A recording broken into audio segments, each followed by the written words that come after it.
अस्सलाम वालेकुम। अगर आप यूरोप के लिए ट्रैवल करते हैं, अगर आप शेंगन का वीज़ा अप्लाई करना चाहते हैं तो कौन सा ऐसा कंट्री है जिसका वीज़ा रेशियो बेहतर है और आपको उस कंट्री के लिए अप्लाई करना चाहिए। शेंगन वीज़ा के लिए कुछ लोग ऐसा कंट्री चूज़ करते हैं जिसका टूरिस्ट वीज़ा के लिए वीज़ा अप्रूवल रेशियो बहुत ही कम होता है। इससे उनके पैसे और टाइम दोनों चीज़ें ज़ाया हो जाती हैं। तो मैं आपके साथ कुछ 5 कंट्रीज़ ऐसे शेयर करूंगा इस वीडियो में जिनके वीज़ा अप्रूवल रेट्स जो है वो बेहतर हैं। तो अगर आप शेंगन वीज़ा के लिए अप्लाई करना चाहते हैं तो इन कंट्रीज़ में से किसी के लिए भी अप्लाई कर सकते हैं।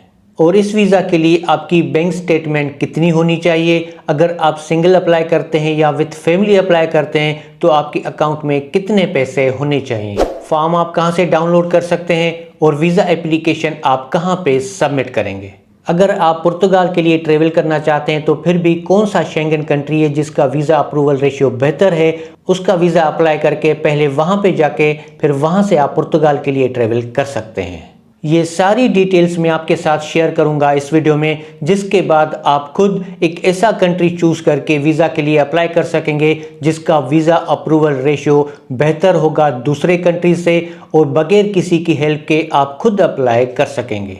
सबसे पहले मैं आपके साथ शेयर करता चलूं कि जब भी आप किसी भी कंट्री के वीज़ा के लिए अप्लाई करते हैं तो आपको एक फ़्लाइट रिजर्वेशन की ज़रूरत होती है। ये डमी फ़्लाइट रिजर्वेशन आप किसी भी एयरलाइन कंपनी से भी ले सकते हैं या ये आप solotraveltiger.com की वेबसाइट से भी परचेज कर सकते हैं।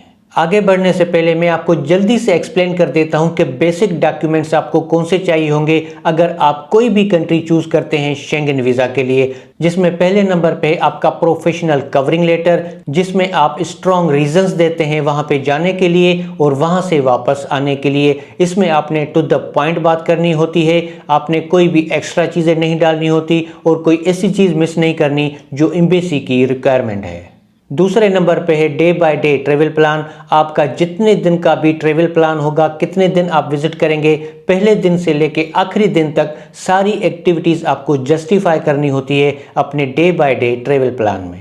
तीसरे नंबर पे है ट्रेवल हिस्ट्री डॉक्यूमेंट। अगर आप पहले कुछ कंट्रीज़ विजिट कर चुके हैं तो उनको आप अच्छे तरीके से जस्टिफाई कर सकते हैं अपने ट्रेवल हिस्ट्री डॉक्यूमेंट में, क्योंकि ये डॉक्यूमेंट जब वीज़ा ऑफिसर के सामने जाता है तो उसको एकदम से आइडिया हो जाता है कि पहले इतने कंट्रीज़ आप विजिट करके वापस अपने कंट्री आ चुके हैं।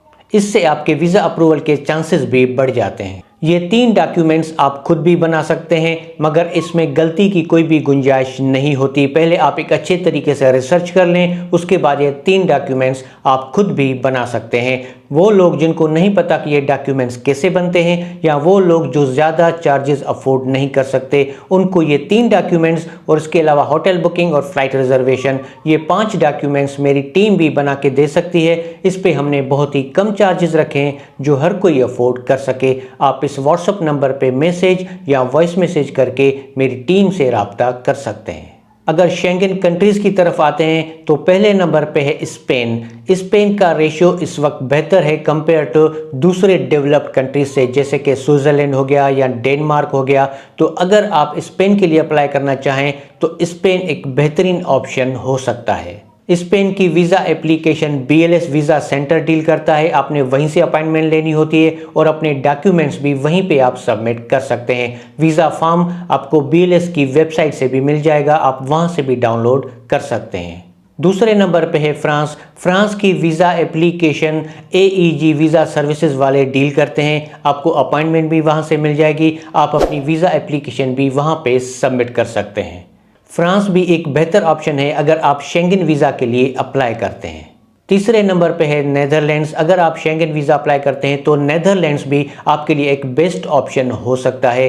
नेदरलैंड्स की वीज़ा एप्लीकेशन VFS ग्लोबल वाले डील करते हैं, आप वहां से अपॉइंटमेंट लेते हैं और अपनी वीज़ा एप्लीकेशन भी आप VFS ग्लोबल में सबमिट करते हैं। VFS ग्लोबल की सारी डिटेल्स, वीज़ा फॉर्म, ये सब आपको VFS ग्लोबल की वेबसाइट से मिल जाएगा।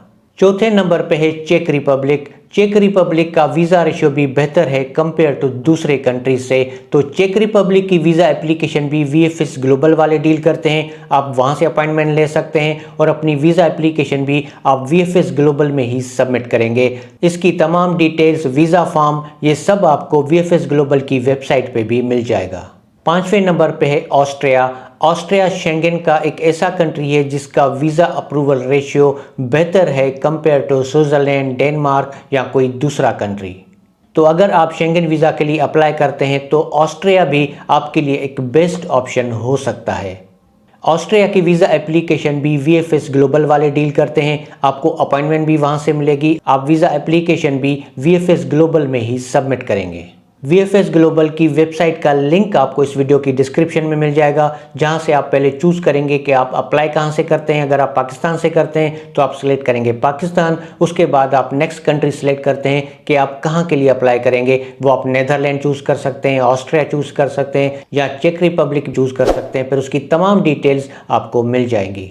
इन कंट्रीज़ में से कोई भी एक कंट्री चूज़ करके आप उनके लिए अप्लाई कर सकते हैं। अगर आप पुर्तगाल के लिए ट्रैवल करते हैं तो फिर भी इन कंट्रीज़ में से किसी भी एक कंट्री को चूज़ कर सकते हैं, क्योंकि अगर टूरिस्ट वीज़ा की बात करें तो पुर्तगाल एम्बेसी जो है उसका वीज़ा अप्रूवल रेशियो इतना बेहतर नहीं है जितना इन 5 कंट्रीज़ का है। तो यहाँ पे जाने के बाद आप पुर्तगाल के लिए भी ट्रैवल कर सकते हैं। अगर आप इटली भी ट्रैवल करना चाहते हैं तो उनकी एम्बेसी का वीज़ा अप्रूवल रेशियो जो है वो इतना बेहतर नहीं है जितना इन 5 कंट्रीज़ का है। तो इन कंट्रीज़ में से आप किसी भी कंट्री का वीज़ा लेके पहले आपको वहाँ ट्रैवल करना होगा। उसके बाद अगर आप चाहें तो पुर्तगाल या इटली भी ट्रैवल करके जा सकते हैं। ये चीज़ आप हमेशा याद रखें कि जितनी भी रिक्वायरमेंट्स हैं वो सारे डॉक्यूमेंट्स आपको पूरे करने होते हैं, और अप्रूवल जो है वो डिपेंड करता है कि आपके टाइज़ अपने कंट्री के साथ कैसे हैं। अगर आपके पास प्रॉपर्टी है तो उसके डॉक्यूमेंट्स की कॉपी भी लगा सकते हैं। आपने अपनी बैंक स्टेटमेंट अच्छी रखनी होगी। आपकी जॉब या बिजनेस जो भी है वो देखा जाता है। फिर इन चीज़ों को देखते हुए वीज़ा का डिसीजन लिया जाता है। अगर बैंक स्टेटमेंट की बात करें तो ये डिपेंड करता है कि आप कितने दिनों का ट्रैवल करेंगे, कितने दिन वहाँ पे स्टे करेंगे। उस हिसाब से आपका बजट भी होता है और आपकी बैंक स्टेटमेंट भी होनी चाहिए। मिसाल के तौर पे अगर आप 7 डेज़ यानी कि 1 हफ्ते के लिए ट्रैवल करते हैं और आपका अपना बजट जो है वो 8 लाख रुपए है, तो फिर उसका डबल यानी कि 15 से 16 लाख रुपए आपके अकाउंट में होने चाहिए।